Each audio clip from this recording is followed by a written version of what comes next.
Peace, loves. Thank you for joining me here in this moment. My name is Christina, and welcome to the channel. So, I was doing some writing on limiting beliefs, this idea of limiting beliefs, and I just allowed the energy to just flow so that I can really capture my idea of what a limiting belief is. And I came to the conclusion that I don't believe in this idea of limiting beliefs. This idea that a belief can be limiting, and I feel that a limiting belief, this idea of limiting beliefs, is just a result of us generalizing ideas, beliefs, and, I feel like it's a form of coveting, trying to take someone else's idea or belief and apply it to your life when that idea or that belief wasn't meant for you. And then when it doesn't work out for you, it's like you turn around and say, oh, well, that's just a limiting belief. No, just because the idea didn't work out for you doesn't mean that it's a limiting belief. Because I could take on that idea or that belief and it works for me. So was it a limiting belief because it worked for me? Or was it only a limiting belief because it didn't work for you? And yeah, so then that drew me further into, coming to the conclusion and that a limiting belief is only limiting when it doesn't work for you.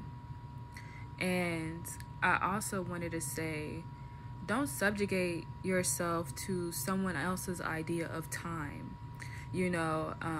When I thought of that, I thought of like slavery and like just this microwave society of wanting things so fast and wanting, you to constantly be producing. And the image that I got in my head was like, who could pick the most cotton and the fastest?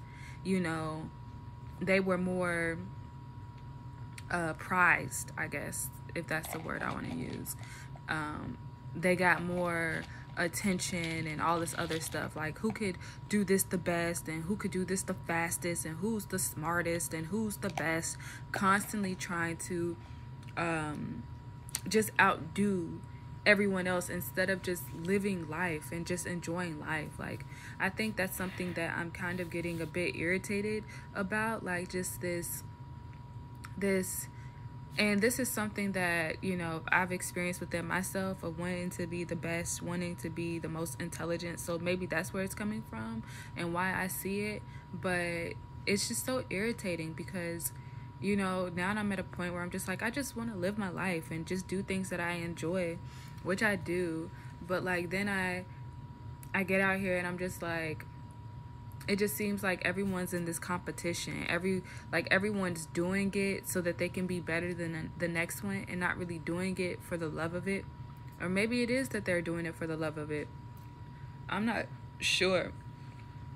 But the whole point of me saying this is just like, don't subject yourself to someone else's idea of time. Take your time with, whatever it is that you're working on in your life, whether that's a creative endeavor, whether that's just practicing the art of doing nothing and being still and just breathing. Take your time with life. Like, love your life, nurture your life in the way that is more, or that resonates with your energy, rather getting caught up in someone else's mind and way of doing things. Because I know for me, in moments where like I felt like this pressure and stuff like that, it wasn't really coming from me, the source of me. It was coming from like all of these ideas of like, oh, I gotta stay in the loop, I gotta keep on producing, and things never work out for me in that way when I'm pulling from that energy. When I'm calm, when I'm chill, when I'm taking my time and nurturing things how I see fit, I feel then that is how I get the most of it. And one thing that I'm coming to like really just embrace in my life is misunderstanding and recognizing that not everyone's going to get me or understand me or vibe with me, you know, especially as I continue to get to know myself on a deeper level and express my authentic self and make these shifts, you know, when I feel inspired to change. You know, I think about the time when I had my old set of locks, and, you know, people didn't really want to talk to me when I got my locks. And then I remember when I cut my hair off, you know, my locks grew and they got long, and now everybody want to talk to me and all this other stuff. Then I cut my hair and I didn't have no hair, and now people don't want to talk to me because I ain't got no hair. And, you know, just the people that come and go when it comes to the flesh, you know. And it's like people want to put you in a box, or they want you to move a certain type of way and do certain things. And when you don't do those things, when you don't chase them, when you don't fall into their programs or whatever it is, it's just like they go away, which is a good thing because you don't want those type of people around. But at the same time, it's just something that is, you know, that you just observe and that you just see, and you just come to understand that it's okay to not be understood. It's okay to not be got. Like, I used to want people to understand me so bad. I used to want people to feel me so bad. But now I'm just like, shoot, I feel me, you know? Another thing is that, like, when I say things, depending on the response that I get from other people, I would be in this space of, like, just getting caught up in their response. And then once I started to focus, focus on what my response was, you know, I would just boil it down, like, get to the root of everything. And I'm like, you know, I stand on what I said. I stand on every single thing that I said, and I know that what I said was respectful. I know that what I said was intentional. I stand on that, and that gave me some type of solace within myself of, you know, it's okay.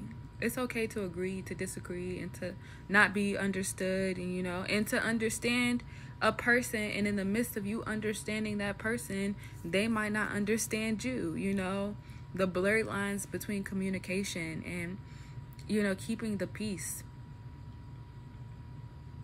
Yeah, like, I want to see, because I was writing right now. Oh, another thing that I was writing about was how, you know, they say true love doesn't require sacrifice. And I don't think the love in and of itself is going to ask you to sacrifice. But I feel that you, the person, you know, or me, the person, would be the one who would want to sacrifice. So say, for instance, you know, you knew you were coming into this new life, and this new life wasn't asking anything of it. This new life isn't asking anything from you. This new life is simply asking you to just receive it. But you, on the other hand, might be like, you know, I feel like for me to be, like, really focused and really deep in this new life, I need to give up, you know, X, Y, and Z, because I know that if I'm still attached to X, Y, and Z, then I'm not going to be fully present in this new life. So this new life, this love, isn't asking anything of you, but you yourself have come to the place to where you're like, you know, for me to fully embrace this love, then I want to sacrifice, you know. So it's like the sacrifice is happening internally, you know. So yeah, that was the whole idea. True love doesn't require sacrifice, you know. Yeah, I said love is always present and always willing to provide clarity. And I said stop focusing on the lack of love and focus on the love that is forever present within you. Yeah. It's like when we focus